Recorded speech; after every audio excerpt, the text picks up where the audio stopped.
el asunto del infierno. ¿Qué pasa? Entonces está claro que uno muere, va al lugar de los muertos y desde allí uno es resucitado. Ahora bien, ¿cuál es la onda con el infierno? Acá tenemos que entender que infierno es una palabra que si aparece en el texto bíblico, aparece porque así tienen ganas las traducciones. Ah, pero aparece solo en el Nuevo Testamento, ¿no?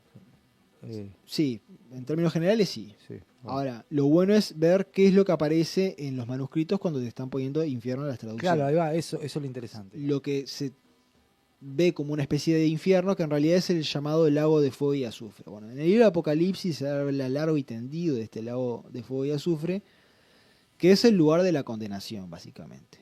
Es visto como un lago de fuego que no se apaga. Y que los que están allí arden. Y allí van a ir a parar no solo los reyes de la tierra, promotores del nuevo orden mundial, sino que también van a ir a parar el propio Satán, el propio Satanás, la propia muerte, etc. De esto habla largo y tendido el libro de Apocalipsis. Pero me parece interesante que en lo que refiere a la segunda resurrección, a la resurrección final, a la que cierra el ciclo, de la que van a participar todos, usted no tiene nada que ver con el Mesías, no quiere tener nada que ver con él, buenísimo. Usted va a resucitar en esta resurrección, en la resurrección final. Y en este sentido está escrito, Apocalipsis, sección 20, verso 12 en adelante. Y vi a los muertos, grandes y pequeños, en pie delante del trono, y unos rollos fueron abiertos, y también fue abierto otro rollo, el cual es el de la vida. Y fueron juzgados los muertos por las cosas que habían sido escritas en los rollos, según sus obras. Dice Apocalipsis 20, verso 13, y el mar entregó a los muertos que había en él, y la muerte y el Sheol entregaron a los muertos que había en ellos, y fueron juzgados cada uno según sus obras. Entonces, todos son juzgados y unos muertos están en el mar, otros los tiene la muerte, otros los tiene el Sheol, ninguno los tiene el cielo. Acá, cuando yo leí Sheol, el texto en realidad lee de la traducción el Hades, que es el lugar de los muertos en la concepción grecorromana.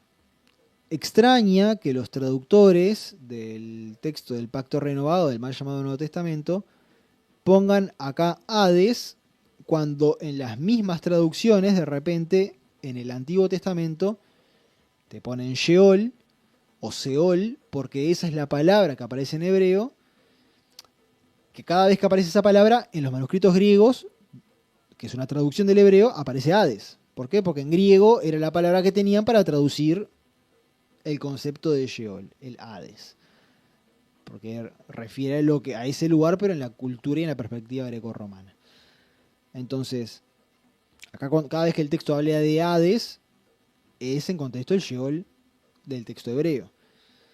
Pero bueno, este es solo un ejemplo de cómo la traducción, a través de la palabra que usa, esa palabra carga de por sí con todo un bagaje cultural que si uno no lo sabe diferenciar, bueno, uno termina leyendo el texto de las escrituras con unos anteojos que no son los de las escrituras y termina malinterpretando el texto. Sigo diciendo, y la muerte y el Sheol fueron arrojados al lago de fuego. Esta es la muerte segunda, el lago de fuego. El texto habla de la muerte segunda. Muchas veces en el libro de Apocalipsis se habla de la muerte segunda. ¿Qué es la muerte segunda? ¿Por qué no es la muerte 29ª? Porque vos no es que venís y morís y se va tu alma y aprende unas cositas y vuelve y sigue aprendiendo y se va y vuelve y aprende un poquito más y el ciclo se termina cuando vos aprendiste todo lo que tenías que aprender. Esa es la famosa reencarnación. Esa es la famosa reencarnación que no tiene nada que ver con las escrituras. Ni con la Biblia, ni con la escritura hebrea, no tiene nada que ver con eso. Son cosas ajenas a esto. Por eso acá la muerte definitiva, que es la que ocurre en el lago de fuego y azufre, es llamada la muerte segunda. Claro, porque vos te morís, vas al lugar de los muertos, después el Padre te levanta del lugar de los muertos y vos, si te quitaron del libro de la vida. Y el que no fue hallado inscrito en el libro de la vida fue lanzado del lago de fuego. Este lago de fuego es específicamente un sitio en concreto Un sitio geográfico. que está al lado de Jerusalén, al lado de Jerusalén. O sea, el infierno, si uno quisiera traducir que el lago de fuego es el infierno, bueno, este infierno no está en las profundidades de la tierra, está al lado de Jerusalén, de Jerusalén. ¿Cómo saberlo? Marcos, sección 9, verso 47 y 48. el Mesías hablando dice: y si tu ojo te causa tropiezo, sácatelo, más te vale entrar tuerto o con un solo ojo en el reino de Eluhaim que con los dos ojos ser echado al infierno, dicen las traducciones, donde el gusano no muere y el fuego no se apaga. Cuando la traducción dice el infierno, y cada vez que la traducción dice infierno, el texto griego dice Gehenan. En los pasajes paralelos de este verso en el libro de Mateo, en los manuscritos hebreos del libro de Mateo, dice Gehinom. Gehenan es una transliteración bastante a lo pampa en griego de dos palabras hebreas que son Gehinom o Gaihinom. Gai, valle, Hinom era un nombre. Este valle, en muchas partes de las escrituras, es llamado el Valle de los Hijos de Hinom. Era un lugar que literalmente estaba al sur de Jerusalén. En este sentido, la primera vez que es nombrado este lugar es en el libro de Yahushua, el hijo de Nun, o el libro de Josué, sección 15, verso 8, en donde está escrito: y subía a la frontera, acá está hablando de las fronteras de Yahudá o de Judá en la tierra prometida, y subía a la frontera por el valle del hijo de Hinom. El valle del hijo de Hinom es el Gai Hinom, en donde estaban los Jebuseos al sur, esto es Jerusalén. ¿Por qué es este valle el que en donde va a ser el lago de fuego? Bueno, este es un tema medio extenso, pero tenemos que entender que cuando aparece infierno, el texto dice Gehenna, y Gehenna es una transliteración a lo pampa. Todo bien con los pampas, pero bueno, es una expresión que tenemos acá cuando algo no tengo ni idea. Se traduce así nomás, ¿no? O sea, claro, es como si yo quisiera decir how are you en inglés y pongo how are you. O sea, ¿no?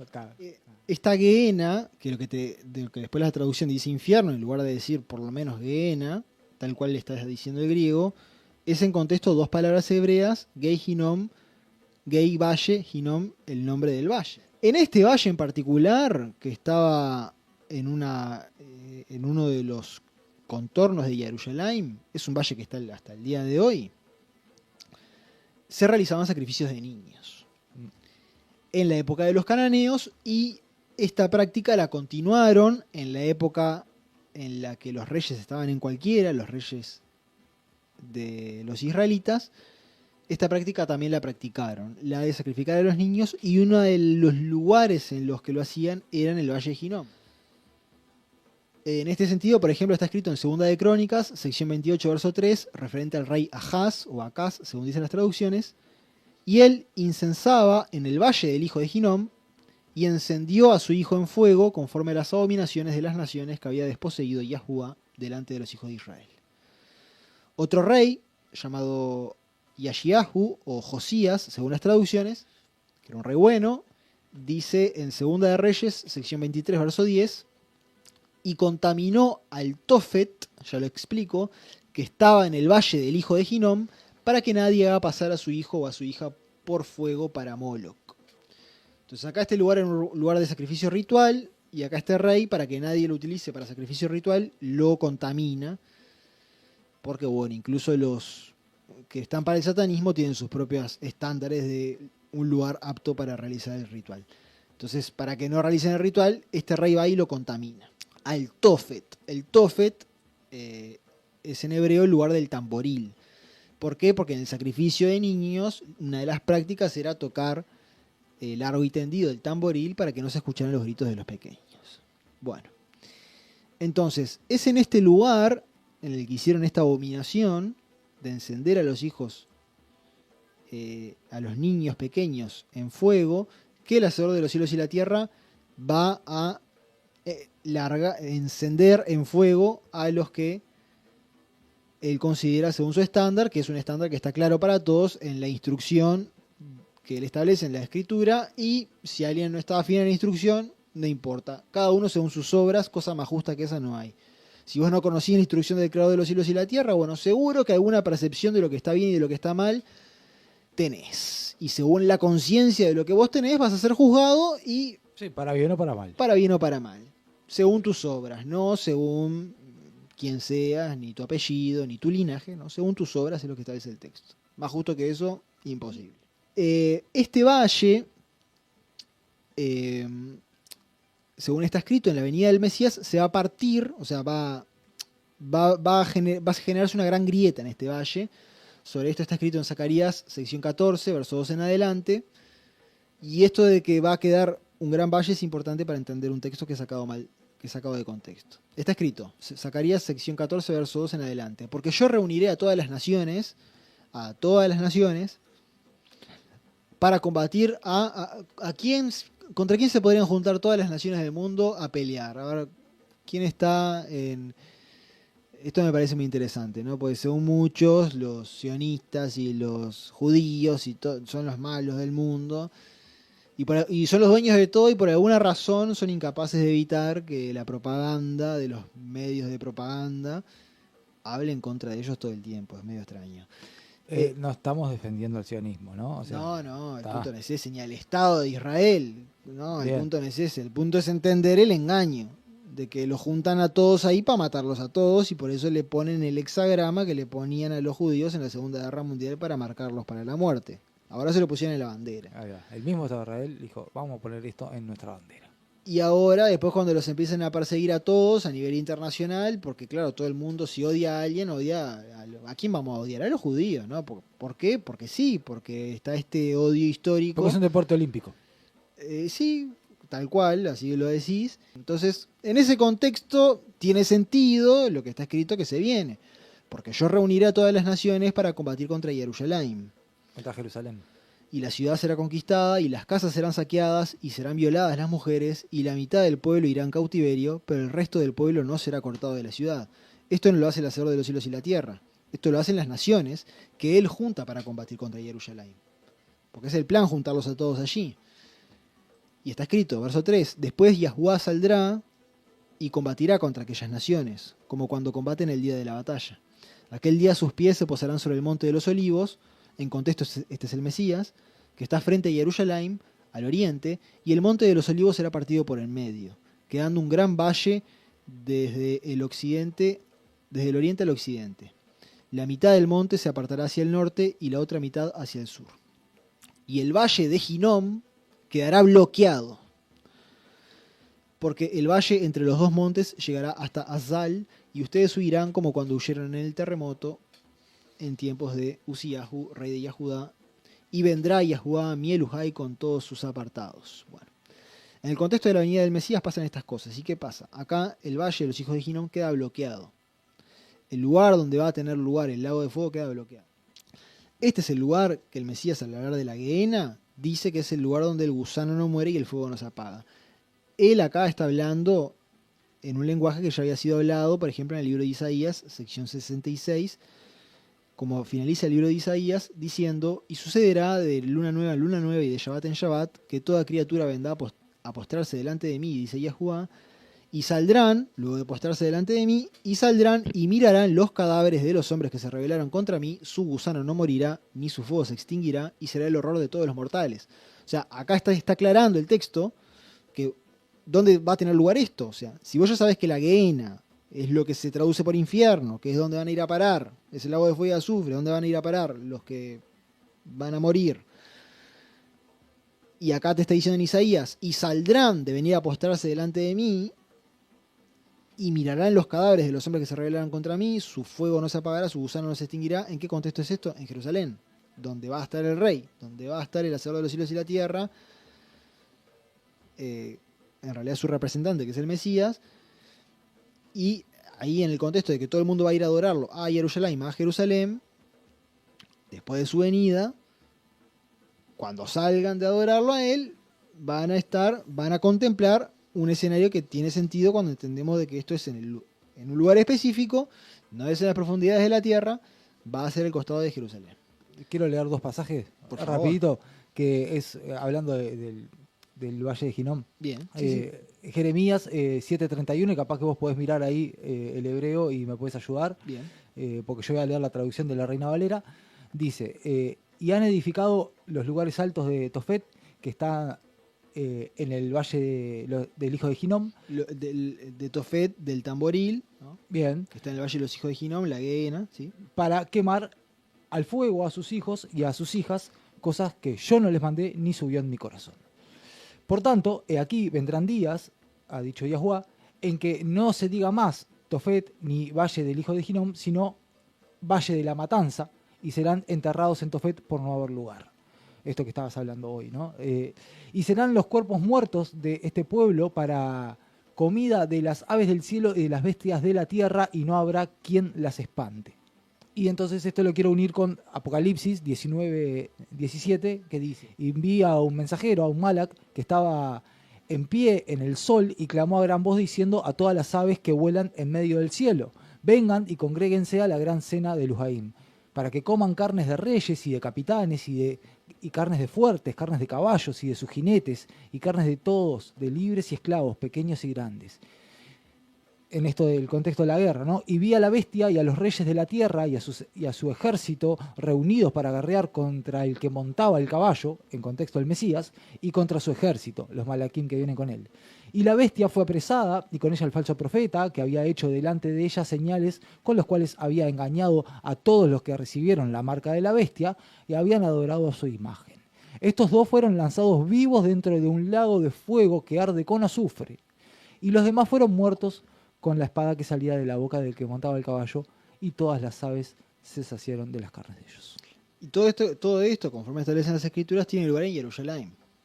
Y ahí mismo son apresados y lanzados al lago de fuego que está ahí mismo en Jerusalén. O sea, hoy no está, pero hoy sí está el Valle del Hijo de Hinnom. Está muy claro dónde está ubicado geográficamente. Hay dos cosas que se malinterpretan a mi manera de ver y están en Lucas, que son tomadas como que de alguna manera te morís y vas al cielo. Una de ellas es una parábola del Mesías que a partir del verso 19 en Lucas 16 dice lo siguiente. Voy a leer la traducción. Había cierto hombre rico que se vestía de púrpura y lino fino blanco, haciendo banquete cada día con esplendidez. Había también cierto mendigo llamado Lázaro, el cual lleno de llagas había sido echado junto a su puerta. Y ansiaba saciarse con lo que caía de la mesa del rico, y hasta los perros venían a lamerle las llagas. Sucedió entonces que murió el mendigo y fue llevado por los mensajeros al seno de Abraham, no al cielo, al seno de Abraham. ¿Dónde está Abraham? Ya lo vamos a ver. Y murió también el rico y fue sepultado. Y alzando sus ojos en el Sheol, estando en tormentos, vio a Abraham desde lejos y a Lázaro en su regazo. Y dando voces dijo: Padre Abraham, ten compasión de mí, y envía a Lázaro para que moje la punta de su dedo en agua y refresque mi lengua, porque estoy atormentado en esta llama. O sea, acá está en una llama, ¿no? Y Abraham respondió: Hijo, recuerda que recibiste tus bienes en tu vida y Lázaro asimismo los males, pero ahora es consuelo de aquí y tú atormentado. Además de todo, entre nosotros y ustedes ha sido puesta una gran cima, de tal modo que los que quieran cruzar de aquí a ustedes no puedan, ni de allá pasar a nosotros. ¿Cuál es el contexto de esto? El gran valle del hijo de Hinnom, que conforme está escrito en Zacarías, va a quedar bloqueado. Y entonces no va a poder pasar uno de un lado ni el otro para el otro. Este es el contexto. En el Valle del Hijo de Hinnom va a tener lugar el lago de fuego y azufre. Allí que está siendo utilizado en la parábola va a estar siendo atormentado, va a querer refrescarse su lengua, viendo a Abraham estando del otro lado, en el reino de los cielos que viene a la tierra, porque es lo que el texto establece. El reino celestial viene a ser su morada entre medio de los hombres. Bueno, el texto sigue, pero a mi manera de ver, esto, si se interpreta como que el Lázaro que murió se fue al cielo, el texto nunca dice eso. Y las imágenes y lo que se establece indicarían todo el contexto de lo que venimos transmitiendo. Y por último, en el contexto de cuando el Mesías es empalado, en Lucas sección 23, verso 39, dice lo siguiente. Y uno de los malhechores que había sido colgado lo injuriaba diciendo: ¿no eres tú el Mashiach, el Mesías? Líbrate a ti mismo y a nosotros. Pero interviniendo el otro que estaba colgado también junto con ellos, reprendiéndolo dijo: ¿ni siquiera temés o reverenciás a Eluhaim, vos que estás en el mismo castigo? Porque nosotros en verdad justamente padecemos porque recibimos cosas dignas de lo que hicimos. Pero hablando del Mesías, nada malo hizo. Y decía: y a Yahushua, el que el mundo conoce como Jesús, acordate de mí cuando vayas a tu reino. Y Yahushua el Mesías le contestó, acá voy a leer lo que dice la traducción y todas leen más o menos así. De cierto te digo, hoy estarás conmigo en el paraíso. Si esto fuese realmente así, entonces, o sea, el propio que está traduciendo acá está generando una contradicción en el relato del tamaño de una casa, porque claramente el Mesías muere y no va a ningún paraíso. Claramente el Mesías muere y va al lugar de los muertos, y desde allí es levantado.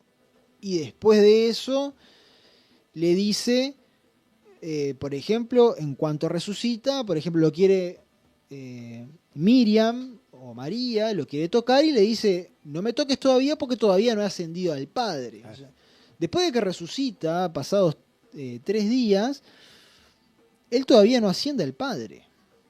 Entonces, ¿cómo es que... Claro, le estaba mintiendo al otro, claro. Claro, le dice, hoy estarás conmigo en el paraíso. Pero ni el propio Mesías iba a estar en el paraíso ese mismo día. Claro. Entonces, esto es una contradicción tremenda. Pero se utiliza este verso sacado de contexto para decir, mira, el Mesías si hoy iba a estar en el paraíso es porque el Mesías, a ver, murió, fue al cielo. No está escrito en ningún lugar eso. Claro. Y también iba a ir al cielo este otro. Y el Papa. Y Francisco también, sí. Cuando en realidad una manera contextual de traducir esto, porque cuando vos vas a traducir algo que es de por sí una traducción y no el texto original, aplícale contexto, porque si no... Claro, nos agarramos un pedo bárbaro. La traducción sería lo siguiente: amén, que el propio texto griego lo dice, que sería como fidelidad. Amén digo a ti hoy, o fidelidad digo a ti hoy. Conmigo estarás en el paraíso. Claro. Fidelidad, o sea, en verdad te digo hoy, coma. Conmigo estarás en el paraíso. Claro, pasa que la coma no está en el texto, hay Claro, que no, agregarla por contexto. Claro. Entonces, fielmente hoy te digo, vas a estar conmigo en el paraíso. Claro. Pero no, hoy vas a estar Claro, conmigo en no, el te paraíso. lo digo hoy, que vas a estar en tiempo futuro en el paraíso. Claro. Hoy te aseguro que en un futuro vas a estar conmigo en el paraíso. Ese sería el contexto. Pero claro, ¿qué pasa? En la idea grecorromana de las cosas, y donde viene la Iglesia Católica Romana, y donde vienen las ideas generales del cristianismo, entre los romanos, por ejemplo, Julio César muere y atraviesa el proceso de apoteosis, ¿no? Él sube a juntarse al Olimpo de los ídolos grecorromanos, y de ahí es tomada la figura, ¿no? Toda esta concepción de cielo y infierno, del Hades y todas esas cosas, son de la cultura grecorromana, y la cultura grecorromana era la cultura del Imperio Romano que, bueno, cuando hizo su jugada de lavado de cerebro, agarrando el texto de las Escrituras para distorsionarlo y llevar a la gente por un camino errado, bueno, eso sigue presente hasta el día de hoy, y la gente cuando lee el texto lo lee desde estas perspectivas que claramente, como vimos, el texto habla por sí solo y grita Clarísimo. el asunto, ¿no? Clarísimo. No hay mucho misterio.